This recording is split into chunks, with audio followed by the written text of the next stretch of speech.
पाकिस्तान के मौजूदा वज़ीर-ए-आज़म इमरान ख़ान की छुट्टी तकरीबन तय हो चुकी है।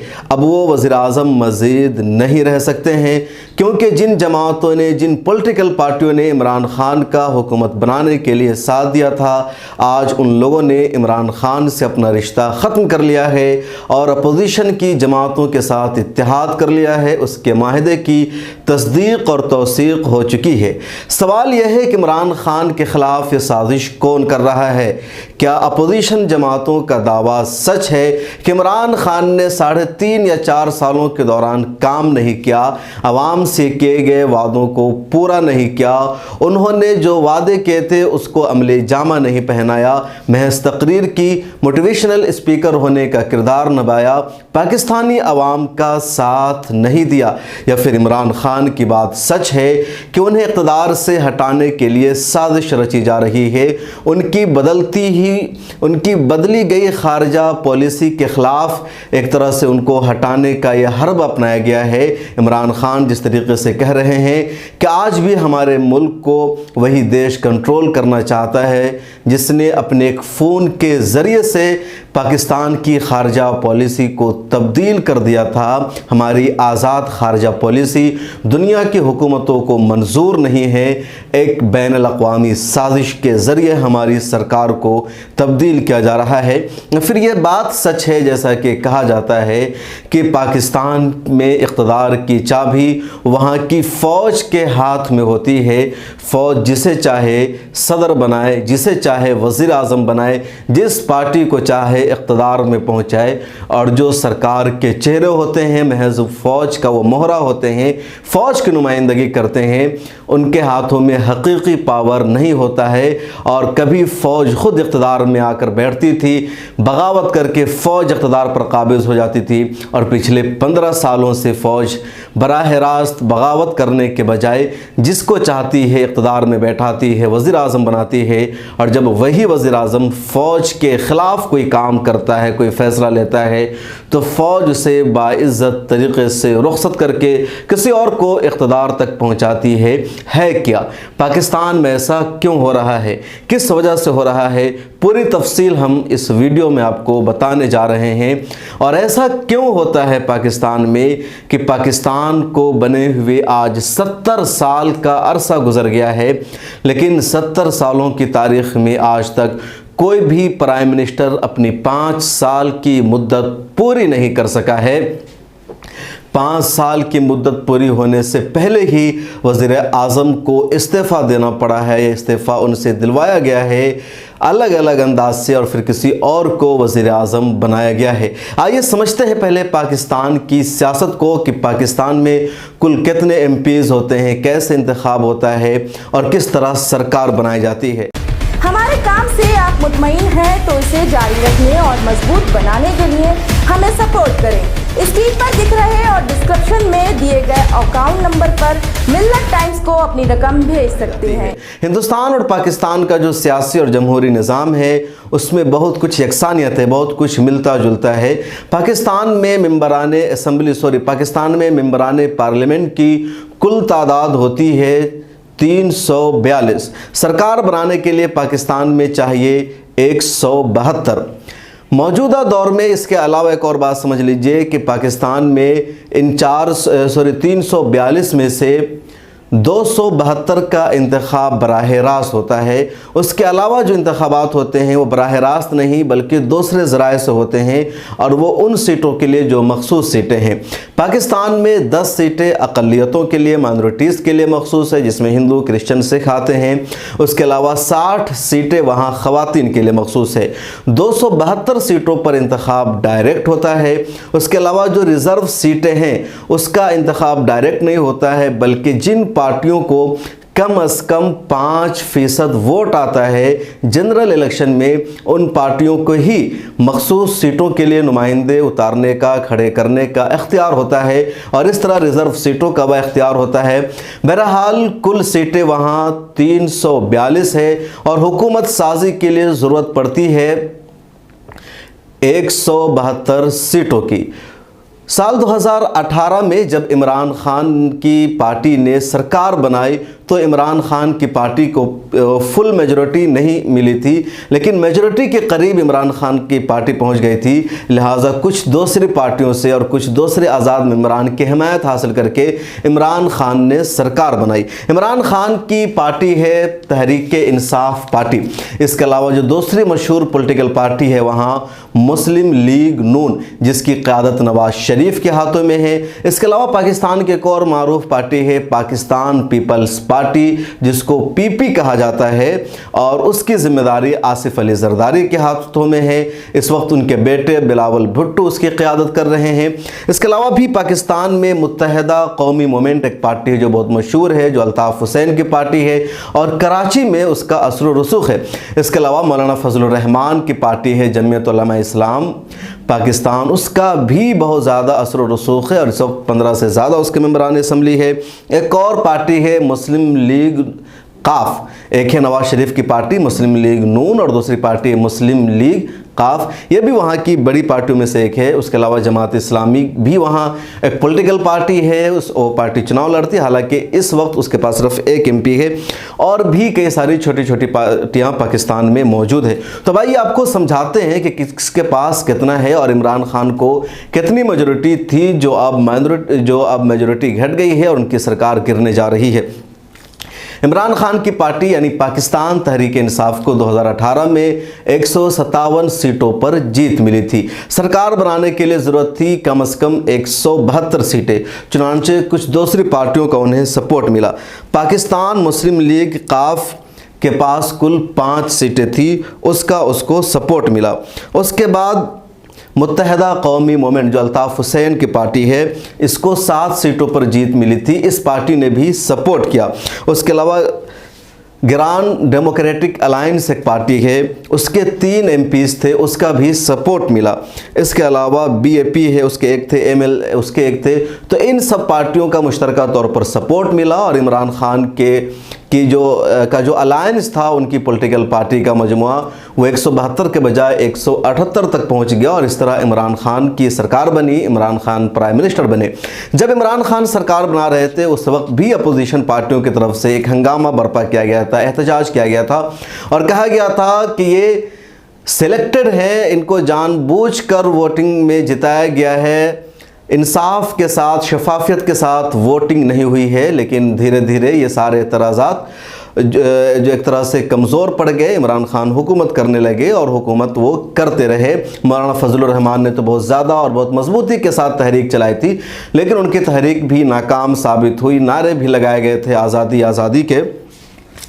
अपोजिशन जमातें जो है आप उसको समझिए, पाकिस्तान में इस वक्त सबसे बड़ी अपोजिशन पार्टी मुस्लिम लीग नून है यानी नवाज शरीफ की पार्टी, उसके पास इस वक्त 84 एमपीज़ हैं। दूसरे नंबर पर वहाँ जो अपोजिशन पार्टी है वो है पाकिस्तान पीपल्स पार्टी, जिसके पास 56 एमपीज़ है। उसके अलावा तीसरे नंबर पर जिस वक्त वहाँ की समझिए अपोजिशन पार्टी है वो है मौलाना फजलुर रहमान की पार्टी और उसका जो पॉलिटिकल नाम है मुत्तहिदा मजलिस अमल, उसके पास 15 एमपीज़ है और भी कई सारी पार्टियां हैं। तो अपोजिशन पार्टियों के जो अरकान हैं उनकी तादाद पहले 140-42 के करीब होती थी और इनकी 178 हो गई थी।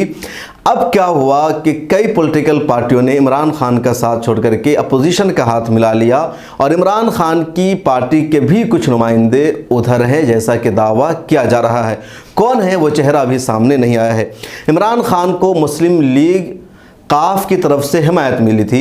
अब मुस्लिम लीग काफ में एक तरह से इख्तलाफ पैदा हो गया है और मुस्लिम लीग काफ के ज़्यादातर नुमाइंदे अपोजिशन के साथ है।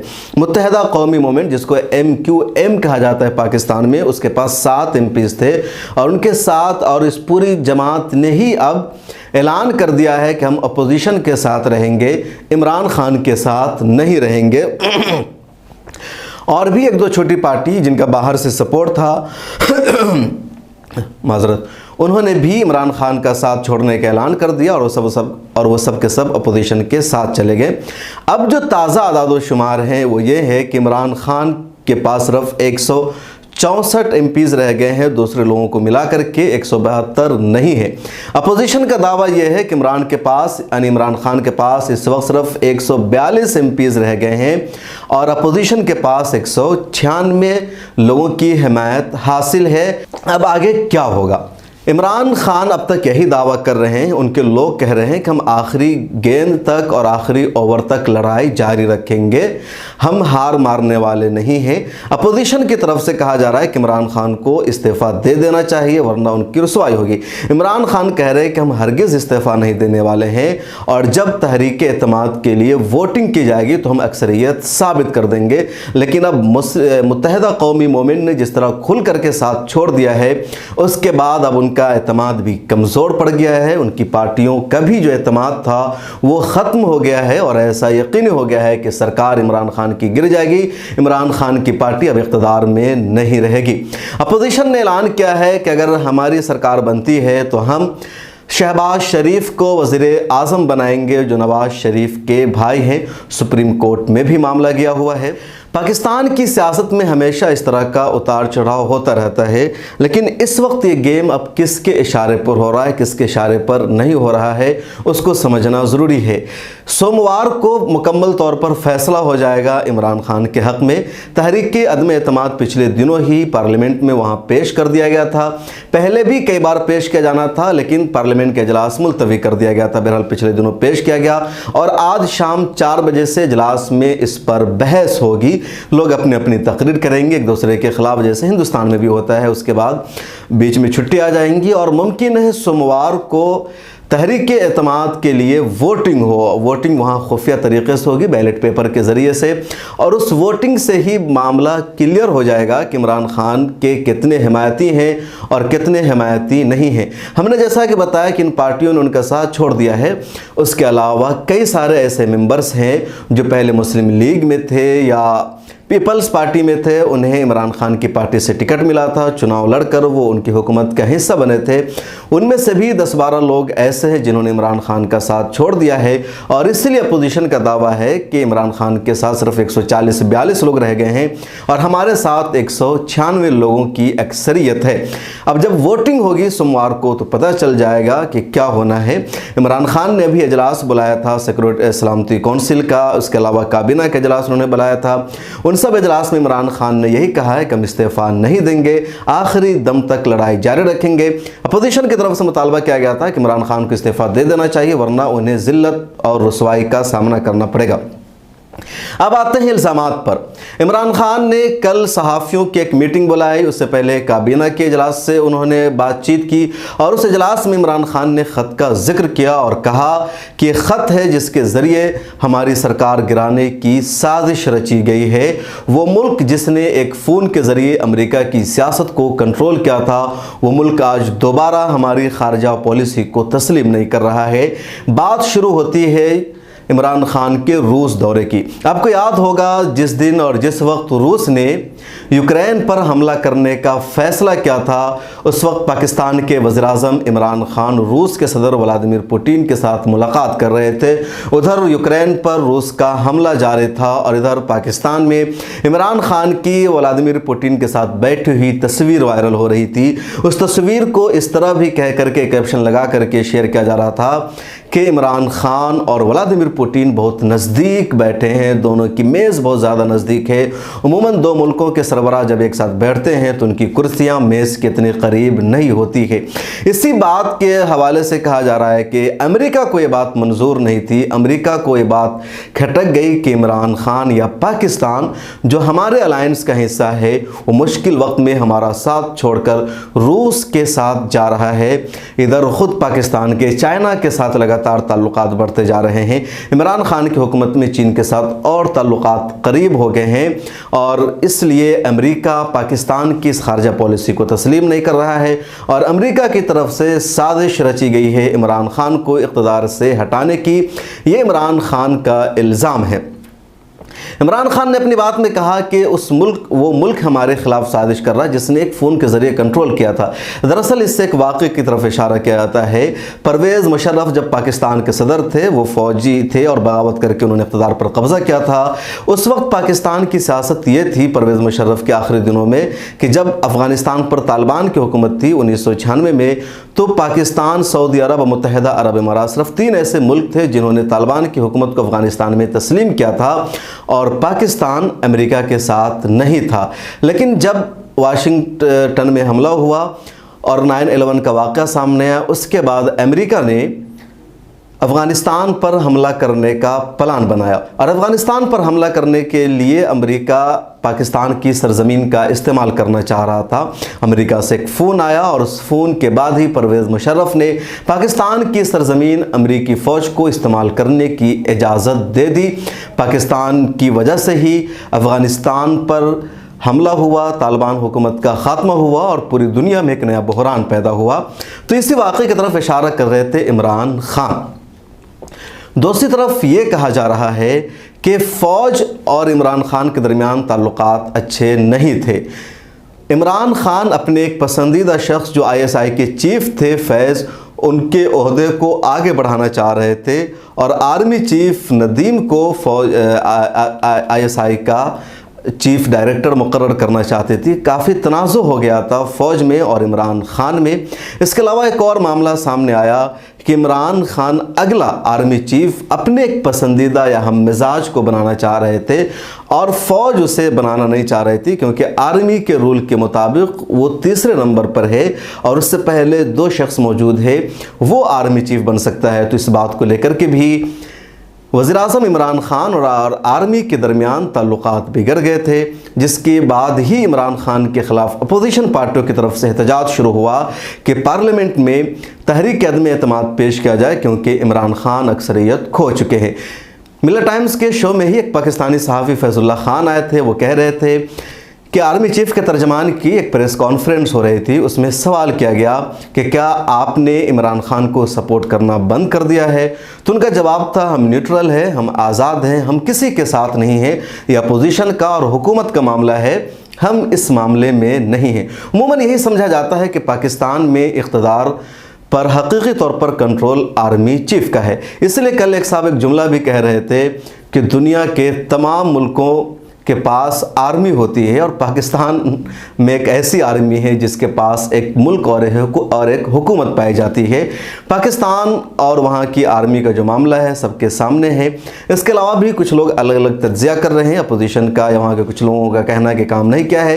पाकिस्तानी अवाम का मजमूई तौर पर यह कहना है कि कम अज़ कम हुकूमत की मुद्दत पूरी होने दी जानी चाहिए, क्योंकि नाकामियाँ अपनी जगह, शिकायत अपनी जगह, लेकिन कम अज़ कम इस वाक़े की वजह से जमहूरियत कमज़ोर हो जाएगी और जमहूरियत पाकिस्तान में वाकई लगातार कमज़ोर होती जा रही है। 70 साल हो चुके और अब तक कोई वज़ीर-ए-आज़म अपनी मुद्दत को पूरी नहीं कर सका है। इमरान खान पहले वज़ीर-ए-आज़म होंगे जो तहरीक अदम एतमाद के ज़रिए इक़्तिदार से हटाए जाएंगे और अपोजिशन पार्टी का कोई लीडर प्राइम मिनिस्टर बनेगा, उनके पास मेजॉरिटी होगी। पाकिस्तान में सदर जमहूरिया को यह हक़ भी हासिल है कि 5 साल की मुद्दत पूरी होने से पहले असम्बली को तहलील कर दे और असर नौ इलेक्शन कराए, और इसके लिए वहाँ अदालत की मंजूरी ज़रूरी होती है, लेकिन ऐसा मुमकिन नहीं लग रहा है क्योंकि अपोजिशन के पास अक्सरियत मौजूद है और अपोजिशन का शख्स ही वज़ीर-ए-आज़म होगा। सोमवार को मुकम्मल तौर पर फैसला हो जाएगा। फ़िलहाल आज शाम को 4 बजे जब ये वीडियो पब्लिश हो रही होगी, वहाँ की असम्बली में बहस जारी होगी, क्या करना है नहीं करना है। ताहम इमरान खान की तरफ से वाज़े कर दिया गया है कि वो इस्तीफ़ा नहीं देंगे। इसके अलावा आज शाम को वज़ीर-ए-आज़म अपनी पाकिस्तानी कौम से ख़िताब भी करेंगे। कल उनके ख़िताब का जिक्र किया गया था, लेकिन फिर बाद में उनका ख़िताब किसी वजह से रद्द कर दिया गया। मुझे लगता है कि इमरान खान का अपनी कौम से आज शाम ये आखिरी ख़िताब होगा, इसके बाद और कोई मौका नहीं मिलेगा उन्हें अपनी आवाम से ख़िताब करने का। हो सकता है इसी ख़िताब में वो अपना दर्द भी बयान करे, शिकवा भी बयान करे और इस्तीफ़ा भी दे दे। क्या आप जाने और आपका मुल्क। बहरहाल क्या होता है आने वाले दिनों में पता चल जाएगा। इस वक्त पाकिस्तानी सियासत में एक बड़ा बहरान है और क्राइसिस पैदा है और इसकी वजह से पाकिस्तान की रेटिंग पर भी इसका ज़बरदस्त असर देखने को मिल रहा है। अगर आप पाकिस्तान से ताल्लुक़ रखते हैं और आपको हमारी मालूमात में कुछ इजाफा करना है, कुछ और आप जानते हैं, तो कमेंट सेक्शन में ज़रूर लिखेगा।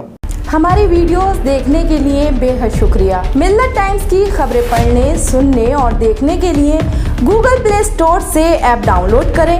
यहां आप उंगली की क्लिक में पढ़ सकते हैं 4 जबानों में न्यूज़, उर्दू, हिंदी, अंग्रेजी, बांग्ला। आप ऐप पर मिल्लत टाइम्स की वीडियोस भी देख सकते हैं। अगर आप YouTube पर देख रहे हैं तो रेड बटन को दबाकर चैनल को सब्सक्राइब करें और बेल आइकन ज़रूर दबाएं। फेसबुक पर देख रहे हैं तो पेज को लाइक और फॉलो ज़रूर करें। ट्विटर और इंस्टाग्राम पर भी मिल्लत टाइम्स को फॉलो करें। मिल्लत टाइम्स की स्टोरीज हासिल करने के लिए टेलीग्राम और व्हाट्सएप पर बराह रास्त हमारे साथ जुड़ सकते हैं। हमारे काम से आप मुतमईन हैं तो इसे जारी रखने और मजबूत बनाने के लिए हमें सपोर्ट करें। स्क्रीन पर दिख रहे और डिस्क्रिप्शन में दिए गए अकाउंट नंबर पर मिल्लत टाइम्स को अपनी रकम भेज सकते हैं। अगर आपके इलाके का कोई मामला है, आपकी मसाइल को मीडिया में जगह नहीं दी जा रही है, तो हमें ईमेल करें या व्हाट्सएप पर मैसेज करें। हम उठाएंगे आपकी आवाज़। मिल्लत टाइम्स मतलब मजलूमों की आवाज़, नफरत के खिलाफ जंग, फर्जी खबरों से निजात। www.millattimes.com